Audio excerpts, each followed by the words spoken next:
The topic of discussion today is pointers in C++. A pointer is defined as a variable that is used to store the address of another variable.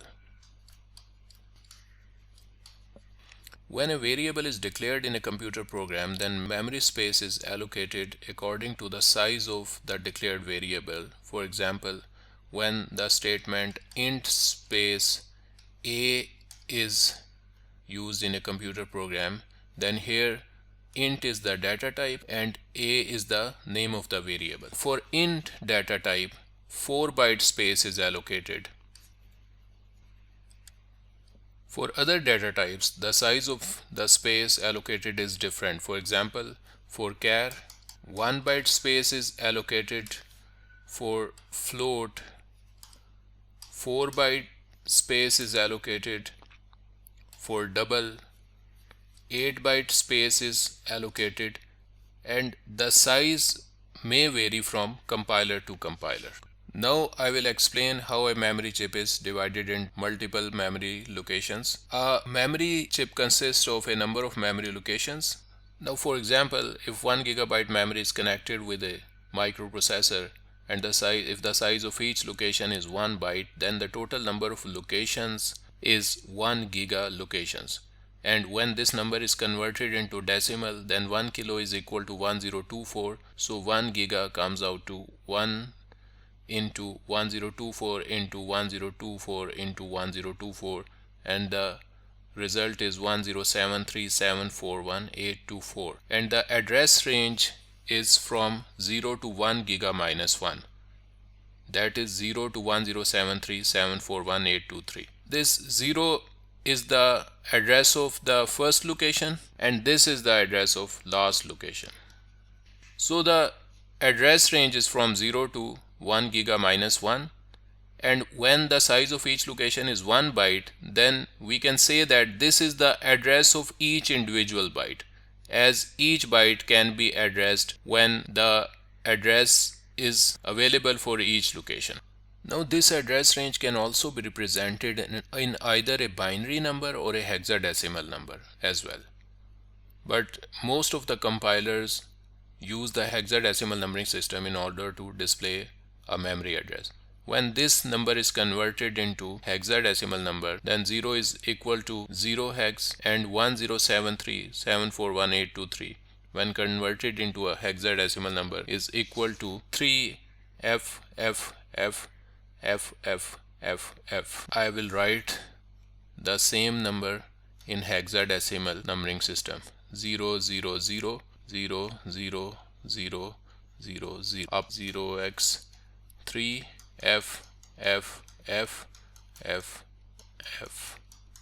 This is the address range for 1 gigabytes of memory if that memory space is connected. I have drawn here a figure that shows the memory space from 0 to 1073721823.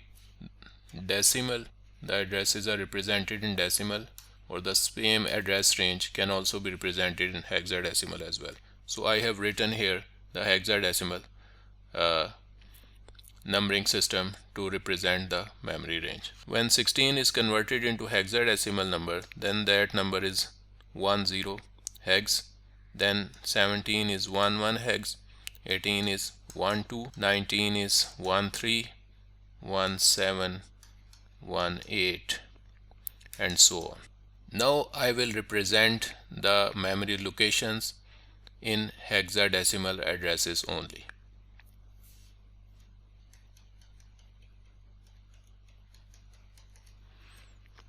So I have displayed here the memory address starts from 0 and ends at 0x3FFFFFF, where 0x represents that this number is a hexadecimal number.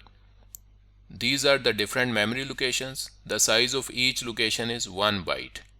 That is, 1 byte data can be stored in each location. So in simple words, we can say that these are the individual addresses of each byte of memory. And here I have assumed that 1 gigabyte memory is connected with a computer system. Now when this declaration statement is used in a computer program, int space a, then 4 byte memory space is reserved for A, and let's assume that this is the available memory space that can be used to store the value of A.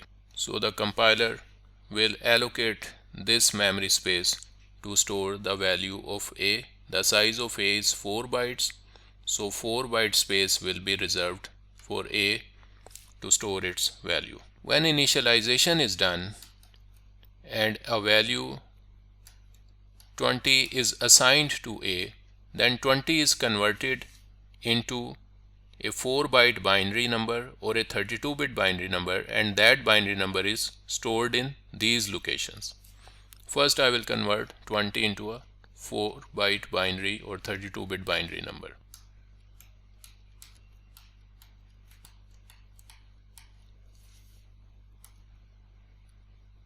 This is the binary value that is equal to decimal 20, and this is a 32-bit binary number. 32-bit number. This is the byte 0, then byte 1, byte 2, byte 3. So total 4 bytes and 32 bits. This byte is called least significant byte, and this is called most significant byte. This bit is called least significant bit, and this bit is called most significant bit. Now computers store the order of bytes in memory in different formats. I will assume that this particular computer uses the little endian format to store data in memory, and in little endian the least significant byte is stored at the lowest memory address. So I will store this byte here, 0001 0100.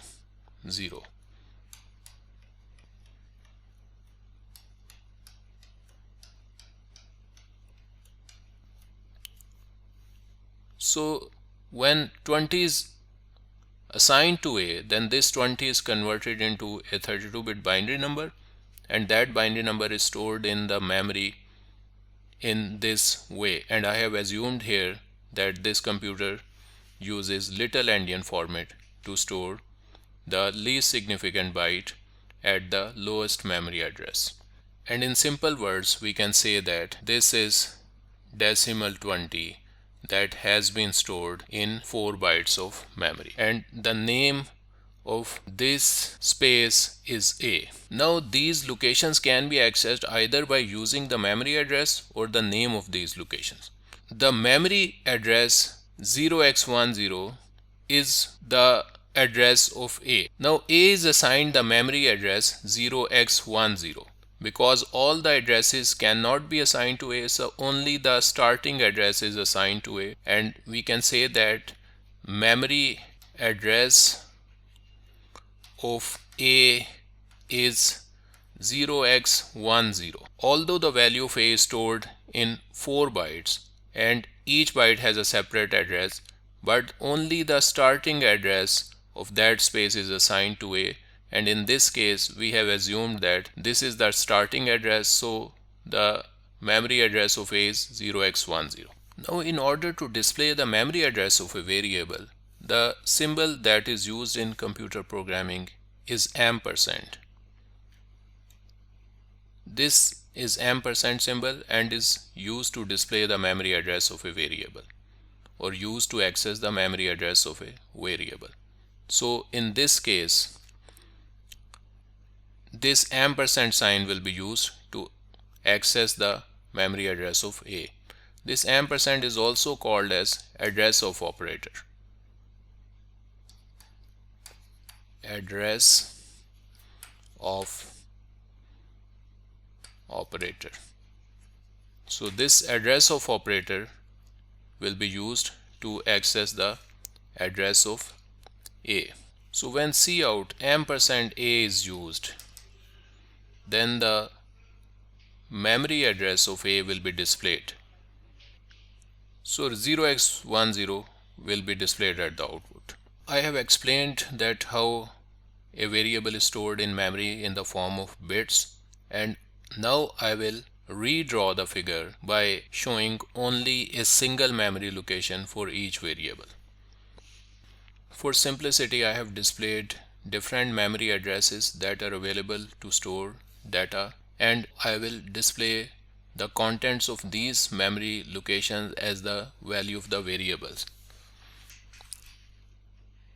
First, let's declare a variable a, then a is assigned 20, and here I will assume that a is stored here.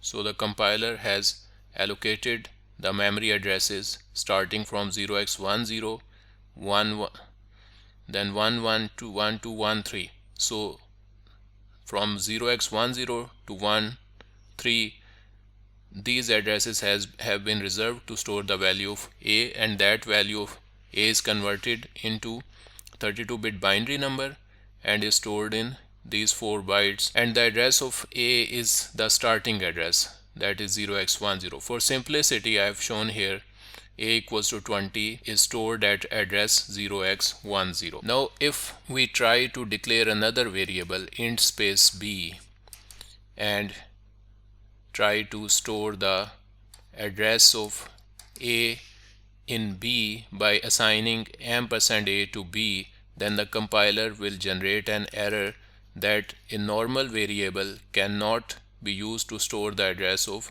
another variable. So we need to use here a pointer variable, because only pointers can be used to store the addresses of another or other variables. Now in order to declare a pointer, there is a proper syntax. Now I will use the asterisk symbol or star symbol to declare a pointer. Here I have declared a pointer b that will hold the address of an int variable. So the complete meaning of this statement is b is a pointer that will hold the address of an int variable or int data type. This int is not the data type of this pointer variable b, but in fact b is pointing to an int data type. That is, b will hold the address of an int variable or int data type. Next, I will assign the address of a to b. Now the compiler will execute this statement without any error. This is declaration, and the next statement is initialization.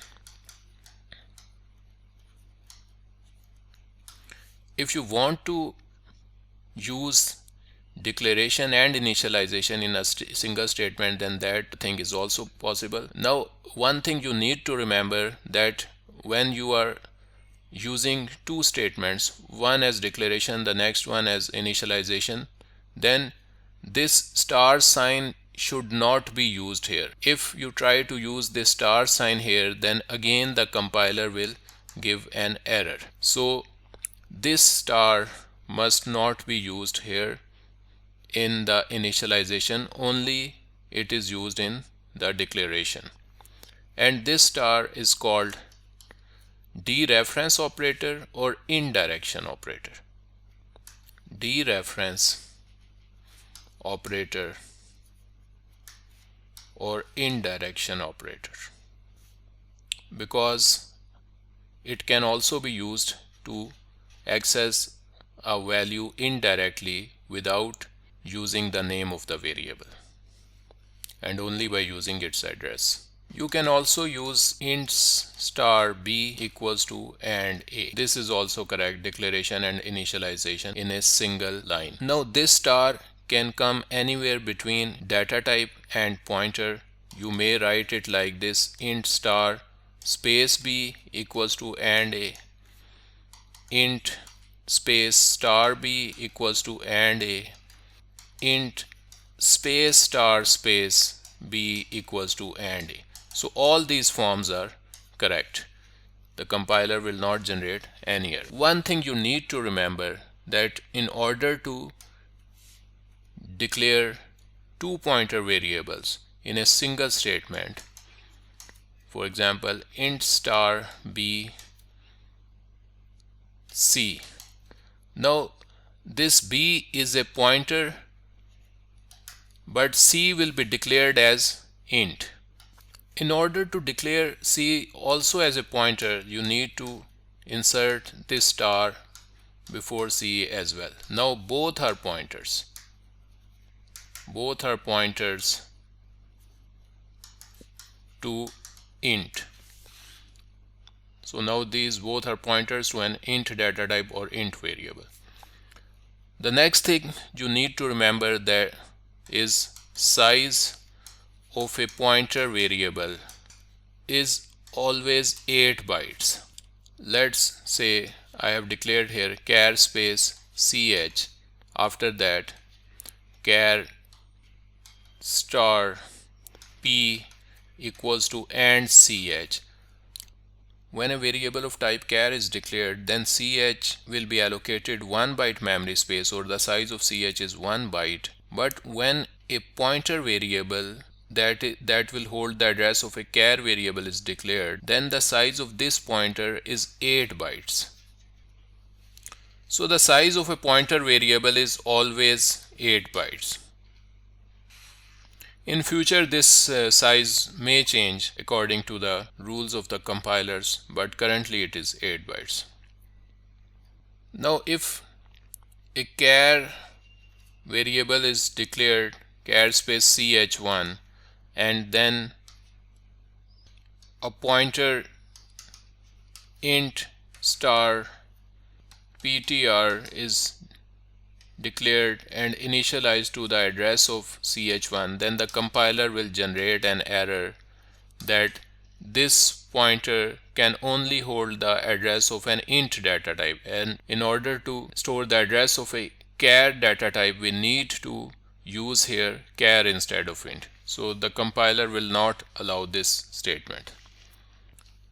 Now let's declare a pointer here int star p equals to and a. So here I have declared a pointer that is a pointer to an int variable and it will hold the address of a. When this pointer is declared, then 8 byte space is reserved in memory to hold the value or the number stored in this p, and the number stored in p is actually an address of a variable. Now I will assume that this pointer is stored at the address 0x20 and here p equals to, now the address stored in p is of the address of a, that is 0x10. Now when cout a is used, then the program will display the value of a, that is 20. When cout ampersand a is used, then the address of a is displayed 0x10. When cout p is used, then the value stored in p is displayed, and the value stored in p is actually the address of a variable, so it will also display 0x10. When the statement cout ampersand p is used, then the address of p, that is the memory address at which the contents of p are stored, will be displayed. So 0x20 address of p is displayed. Now when cout star p is used, this is the dereference operator, and when this operator is used with a pointer variable in order to display a value or in order to access the value, then this star will access the contents of the memory location whose address is stored in p. So this statement will give the contents of the address that is stored in p. So p has got the address 0x10 and the contents stored at that address are the contents of a, that is the value of a, 20. So this statement will display 20. So star will display the value stored at the address that is stored in P. The address stored in P is 0x10 and the value stored at 0x10 is 20. That is the value of A. It can also be represented like this. This is P and this is A. Let's write another program. Int space A equals to 30. Int space star B equals to ampersand A. Cout A, cout B, cout star B equals to 15 cout. When A is declared, I will assume that A is stored at address 0x10 and the value of A is stored here, A30. After that, when B is declared, I will assume that B is stored at address 0x20 and the value stored is the address of A. 0x10 is stored in B. When cout A is used, then the value of A will be displayed 30. When cout B is used, then the value stored in B will be displayed 0x10, and cout star B is used, then the contents stored at the address stored in B will be displayed. The address stored in B is the address of A 0x10 and the contents stored at address are 30. So the value 30 will be displayed. Now here we are reinitializing the contents of the address that is stored in B. Here we are assigning the value 15 to the contents of the address stored in B. The address stored in B is 0x10, the contents stored at 0x10 are 30, and now the new value is 15. So 15 will be assigned to this memory location and 15 will replace the previous value. Now when we try to display A, then the updated value of A will be displayed, that is 15.